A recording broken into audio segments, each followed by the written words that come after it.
If you're caught in an emergency situation, how do you ensure that you have all of the information you need? While we could trust our regular journals for this, what I think is better is an emergency grab book. This would be a small notebook that you intentionally fill with any of the information you might need in an emergency situation. In setting one of these up, I would recommend something that's small and transportable. You're probably not going to need to set up a lot of pages in here, mainly so that you can keep it to the bare basics of what information would actually be the most valuable. I'm using a pocket notebook from the bullet journal company, mainly because it's small, it's light, and it's the kind of thing that I can just grab and go. Now, in terms of the information that you're actually going to capture in such a book, this very much depends on what type of emergencies might pop up, what kind of information would be most valuable for you to have in there, and also what kind of information you feel comfortable having in there. The layouts that we're setting up in this video are just examples, so pick and choose the ones that you think would be the most appropriate for your situation. In setting them up, I was very much thinking about the idea of not having any access to my phone,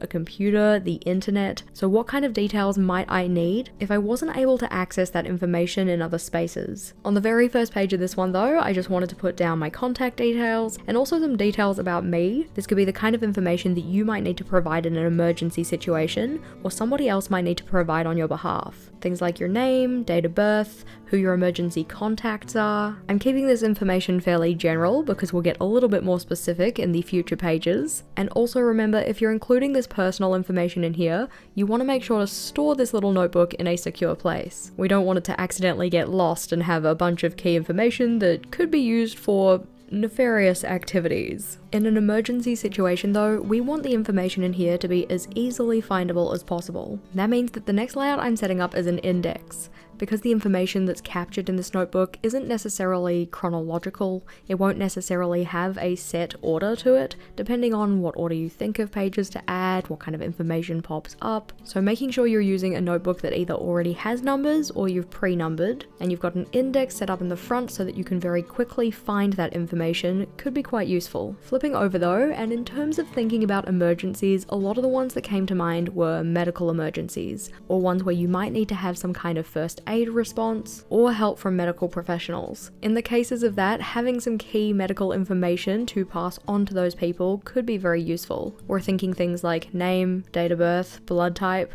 If you have any regular medical providers, who they are, their contact details. If you have any allergies, we don't want the medical providers to give you something that you realistically could not have and then end up putting you in even more of an emergency. You can also include things like insurance details if that's necessary, contact details for next of kin, and I would recommend having it for not only yourself but also anybody else who's kind of under your care or maybe in your family or household unit. Of course within the realm of what they're willing to share with you and have in the emergency book, but making sure that you have that information on hand can be super useful in life-threatening situations. While we're putting this in the emergency book, this could also be something that's useful for your regular journal. I would encourage you to make this as a page that you can easily remove.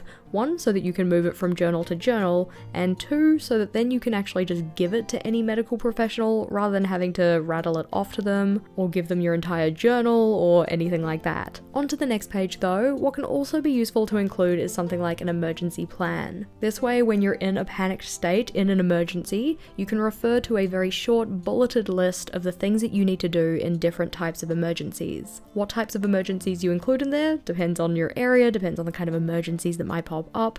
I know for instance in New Zealand, having ones related to earthquakes makes a lot of sense, but when I was living in Melbourne, that one doesn't really happen quite so much. The type of details that you could note in here are the things like how do you access essentials, what's the method of contact for those close to you or people under your care? What are your meeting places if this requires some kind of evacuation either from your home? Or where will you and your family members meet up if you're separated at the time of the event? You might also want to note down when the last time you reviewed or practiced your emergency plan was too. This notebook isn't necessarily one we're going to refer to on a day-to-day basis, but it could be useful to check in with at regular intervals just to make sure that things are up to date. Another layout that you might want to include is an emergency kit list. So listing down anything and everything that you put into your emergency kit so that you can make sure that you have everything you're going to need. You can find really good checklists online about things that you might want to include in an emergency kit, and the way that I've set this one up is just as a checklist so that we have a tick list going down the side to check off things when they've been added into the emergency kit, and then also on the right hand side a list of when those things have been changed out.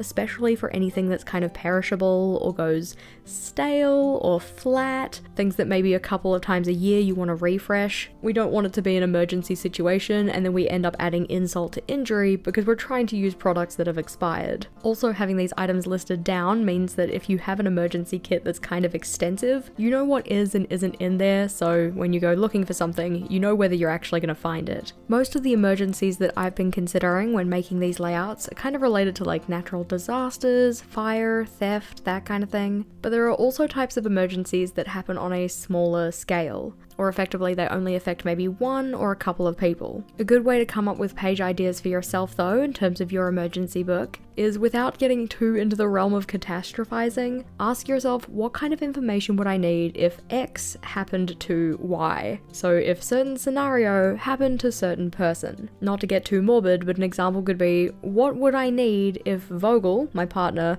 got into a car accident? This isn't the kind of emergency where I would need an emergency kit like we're writing down here, but there's still other information that I would need to have. By asking ourselves the questions, we can make sure that we have the information in our little book that we need to have. On to the next page though, and another list you might want to include is important documents and where to find them. This is another one with a nice simple setup. I mean, everything in this emergency book is set up simply, but on the left hand side we list out what the document is, and on the right hand side we're listing out the location of those documents, especially if you're keeping them in multiple locations because you have backup copies. So if, hopefully not, but if your house burnt down, where are you going to find the other copies of your birth certificates, insurance policies, that kind of stuff? Some of these could be backed up digitally, but I was going with the assumption that we don't have access to digital information, and that's why we have this little book. You could also think of this little book as if it was the kind of emergency where the people close to you need to know this information and you're not able to give it to them. Just because we know where everything is doesn't mean that the other people who might need that information know where to look for it. On the other side of this layout though, this page is for financial information, so things like account numbers, whether they have card access, who has access to them. Remember, we want to be careful about what details we're including in here. We want to set it up in a way that you still feel secure with having this information in the book, but this could be a layout that you want to include. As we've mentioned, it's all good if you don't want to include every layout, they are just ideas for you. In terms of why I decided to set this one up in this notebook in particular, especially considering my preferred paper type for journaling is 160 GSM and this one's only 120. I find that when I'm working in notebooks that have thinner paper, where you can see a little bit of ghosting from one page to the next, it incentivizes me to keep my layouts to just black pen on paper. Because in setting up this notebook, I don't necessarily want it to be very decorative. Yes, I like journals that are a bit more decorative, and if I like the way they look, I'm more likely to use them. In this one, I don't want any decoration efforts to distract from putting the information down, and also make it so that that information is less usable or less findable. While there is a lot of gorgeous journal inspiration online, with a lot of very creative layouts that look very nice, in this one the real function is being able to find the information we need as fast as possible. So the majority of the layouts are going to rely on things like tables, where we have different columns of information, checklists, where we just have a running list of things that are necessary, and information done in the form of prompt, colon, and then the information. Similar to what we have on this layout here. This layout is a page for insurance information, so things like the type of insurance, who the provider is, your policy number, any kind of excess on the insurance, or any other key details that you might need. This might be the kind of information that you need when calling your insurance provider, or it could be information to pass on to somebody else if you get in some kind of accident or anything like that. When I was thinking about ideas, the layout we're setting up here was pretty much the first thing that came to mind. If you're in a situation where you don't have access to your phone or the internet, so you can't look up your contacts and you can't Google to find out anybody's number, then having a list of key contacts could be quite useful. On this list, you just write down the contact number for anybody who you might need to contact in an emergency. So that could be service providers like gas, water, electricity. It could be emergency services, or it could be your general emergency contacts like next of kin, your ICE contact, anybody like that. In setting up a layout like this, I would probably be inclined to highlight every second row before going and adding in the service or person for the contact details, mainly to just make the layout a little bit more user-friendly when it is that emergency time. Reading across from the name to the number can be a little bit tricky, especially when you have quite a long list of names, so by highlighting every second line, you just make the page a little bit more user-friendly for your future self. Flipping on over though, and another type of information that you might want to include in here is stuff related to vehicles. This could be for the kind of emergency where your car has been in an accident or you need to call roadside assist or something like that. So knowing key details about your car and then also about your insurance provider, any kind of contact that you need for roadside assist, mechanics, manufacturers, anything like that. And then also details about the owner of the car as well, especially if those are the kind of details that you need to provide to somebody else, whether that be you or the person whose car you're borrowing. Not necessarily the kind of information you're going to need in every emergency, but there are some emergencies that you might need it. Another type of information that is only going to be useful for some emergencies